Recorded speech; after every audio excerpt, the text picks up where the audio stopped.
एक विकासशील राष्ट्र से विकसित राष्ट्र बनने की राह चले आधुनिक भारत के दौर में विकास की कई बदलती तस्वीरें देखी जा सकती है।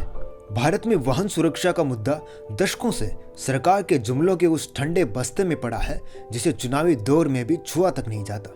भारत दुनिया के उन 10 देशों की गिनती में सबसे ऊपर के पायदान पर खड़ा है जहां सबसे ज्यादा सड़क दुर्घटनाएं होती है। दुनिया भर के वाहनों का कुल 3% हिस्सा ही भारत में है, लेकिन देश में होने वाले सड़क हादसों और इनमें जान गंवाने वाले लोगों के मामले में भारत की हिस्सेदारी 12% है। संक्षेप में समझे तो भारत में हर दिन लगभग 1374 सड़क दुर्घटनाओं में 400 लोग अपनी जान गंवाते हैं। इन आंकड़ों के कारण और निवारण के अटकलें लगाने से पहले ग्लोबल NCAP यानी the global new car assessment programme की एक रिपोर्ट पर नजर डालते हैं। ग्लोबल NCAP एक अंतर्राष्ट्रीय एजेंसी है जो नई कारों में सुरक्षा सुनिश्चित करने के लिए अलग अलग प्रकार के क्रैश टेस्ट करती है। इन टेस्ट के नतीजों के आधार पर कारों को स्टार रेटिंग दी जाती है। ग्लोबल NCAP की रिपोर्ट के मुताबिक साल 2014 से 2017 तक भारत में चलने वाली तकरीबन 30 कारों का क्रैश टेस्ट किया गया, जिनमें से केवल 8 कारें ही सुरक्षा मानकों पर खरी उतर पाई। इसके बाद अंतर्राष्ट्रीय मंच पर न केवल भारत के ऑटोमोबाइल सेक्टर की धज्जियां उड़ी, बल्कि कई विदेशी कंपनियों की कारें भी जागरूक ग्राहकों के सवालों के घेरे में आ गई, जो इससे पहले तक धड़ल्ले से देश की सड़कों पर दौड़ रही थी। भारत में चलने वाली वाहन कंपनियों की सुरक्षा के प्रति गंभीरता को इस तरह से समझा जा सकता है कि भारत की अब तक की सबसे ज्यादा बिकने वाली hatchback car Maruti Suzuki Swift Europe और जापान में भी बेची जाती है, जो कि सभी बेसिक कंफर्ट और सेफ्टी फीचर्स जैसे ABS, EBD, 6 airbags, lane departure warnings, adaptive cruise control, strong body structure और डिस्क ब्रेक जैसे फीचर्स से लेस होती है। लेकिन भारत में चलने वाली स्विफ्ट में कंपनी इनसे भी आधे फीचर्स सिर्फ टॉप वेरिएंट में ही उपलब्ध कराती है। बेस मॉडल में 2015 तक एक सिंगल एयरबैग तक नहीं मिलता था। तो इससे क्या ये समझा जाए कि इन कंपनियों के लिए भारतीयों की जान बाकी देशों के बजाय ज्यादा सस्ती है? ये सवाल किसी एक संबंधित कार कंपनी के लिए नहीं उठता, बल्कि उन सभी कंपनियों की कारों को सवालों के घेरे में लाता है जो 10 लाख से कम कीमत की बजट कारें भारत में बेचती है।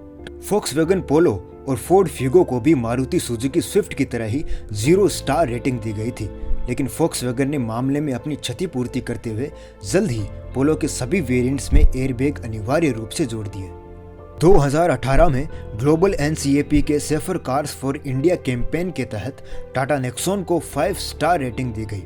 अब टाटा नेक्सॉन देश की पहली मेड इन इंडिया कार है जिसे 5 स्टार रेटिंग दी गई है। दूसरी तरफ पूरी दुनिया से अलग टाटा नैनो में सेफ्टी के नाम पर सिर्फ सीट बेल्ट ही उपलब्ध है, और आपको जानकर हैरानी होगी कि इसके टॉप वेरिएंट में भी कंपनी अभी तक एक सिंगल एयर बैग तक जोड़ना जरूरी नहीं समझती।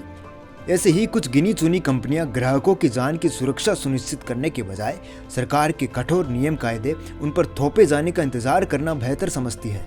चलिए, ये तो बात हुई वाहनों में सुरक्षा को नजरअंदाज करने वाली वाहन कंपनियों की। अब अगर वाहनों में सुरक्षा तकनीकों को समझा जाए तो आमतौर पर ABS, EBD, ESP, traction control system, airbag और सीट बेल्ट वाहनों में सुरक्षा के लिए उपयोग होते हैं।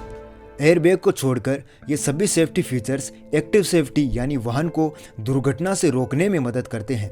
पैसिव सेफ्टी जैसे एयरबैग दुर्घटना के बाद होने वाले नुकसान को कम करने में मदद करते हैं। संक्षेप में इन सब के उपयोग और कार्य प्रणाली को समझते हुए शुरुआत करते हैं ABS से। ABS यानी एंटी लॉक ब्रेकिंग सिस्टम। जैसा कि नाम से ही स्पष्ट है, ABS गाड़ी के टायरों को लॉक होने से बचाता है। तेज गति से चलती कार में जब अचानक पूरे जोर के साथ ब्रेक लगाए जाते हैं तो सामान्यतया ब्रेक पैड्स डिस्क को जकड़ लेते हैं, जिससे टायर गति नहीं कर पाते यानी लॉक हो जाते हैं, जिससे कार सड़क पर फिसलना शुरू हो जाती है। इस दौरान टायरों के स्टीयरिंग से संबंध टूट जाने के कारण कार पूरी तरीके से असंतुलित हो जाती है। लेकिन ABS सिस्टम की वजह से ब्रेक लगाने के बाद टायर में लगे सेंसर ECU यानी इलेक्ट्रॉनिक कंट्रोल यूनिट तक सिग्नल भेजते हैं, जिससे ब्रेक पैड्स ब्रेक फोर्स को तेजी से लगाना और छोड़ना शुरू कर देते हैं। यह पूरी प्रक्रिया 1 सेकंड में कई बार दोहराई जाती है, जिससे गाड़ी के टायर घूमना शुरू कर देते हैं, जिस वजह से ड्राइवर गाड़ी कम दूरी में रोकने के साथ ही साथ स्टीयरिंग से गाड़ी घुमा पाने में भी सक्षम हो जाता है। EBD यानी इलेक्ट्रॉनिक ब्रेक फोर्स डिस्ट्रीब्यूशन यह सिस्टम कुछ हद तक एबीएस जैसे ही काम करता है। कार के चलते समय सभी टायरों पर पड़ने वाला वजन हमेशा एक समान नहीं रह पाता।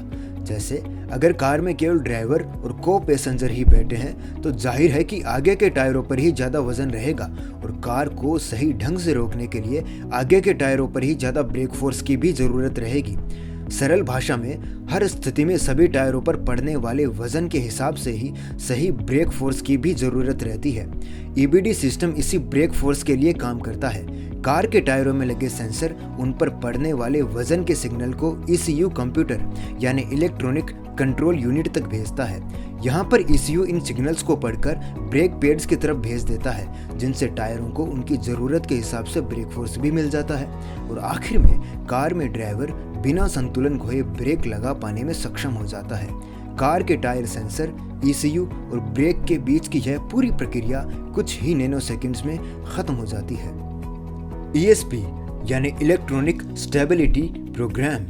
ईएसपी मुख्य रूप से चलती गाड़ी में तेजी से स्टीयरिंग घुमाने के बाद होने वाले ओवर स्टीयर से बचाने और फिर से गाड़ी को सही संतुलन में लाने का काम करता है। ईएसपी का कंट्रोल गाड़ी के ब्रेक्स के साथ साथ इंजन आउटपुट में भी रहता है। मतलब ईएसपी के सक्रिय होने के समय इंजन में एक्सीलरेशन भी कम हो जाता है। ईएसपी गाड़ी में हमेशा ऑन रहते हुए स्पीड और संतुलन को 1 सेकंड में कुल 25 बार मॉनिटर करता है। टीसीएस यानी ट्रैक्शन कंट्रोल सिस्टम।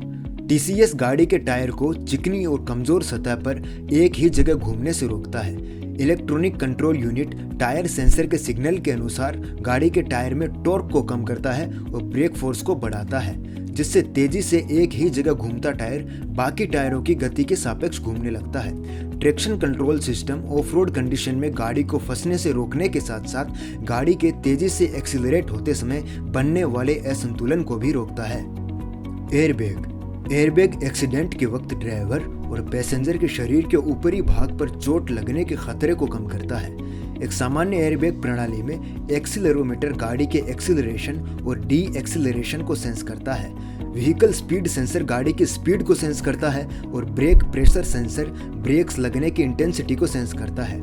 ये तीनों सेंसर अपने सिग्नल एयरबैग कंट्रोल यूनिट तक भेज देते हैं। यह यूनिट 1 सेकंड के 12वें हिस्से में सक्रिय होकर एयरबैग मॉड्यूल को खुलने का सिग्नल भेज देती है। एयरबैग मॉड्यूल में सोडियम अजाइड, पोटेशियम नाइट्रेट और सिलिकॉन डाइऑक्साइड केमिकल 3 गुना नाइट्रोजन बनाते हैं। इस कारण एयरबैग 320 किलोमीटर प्रति घंटे की रफ्तार से खुल जाता है। ज़्यादातर गाड़ियों में एयरबैग सीट बेल्ट के साथ एक कनेक्शन के द्वारा जुड़ा रहता है। सीट बेल्ट लगभग सभी गाड़ियों में उपलब्ध होता है, जो दुर्घटना के वक्त ड्राइवर और पैसेंजर को अपनी सीट पर ही रोके रखने में मदद करता है, ताकि अगर सीट बेल्ट गाड़ी में हो तो उसका सही ढंग से उपयोग हो सके।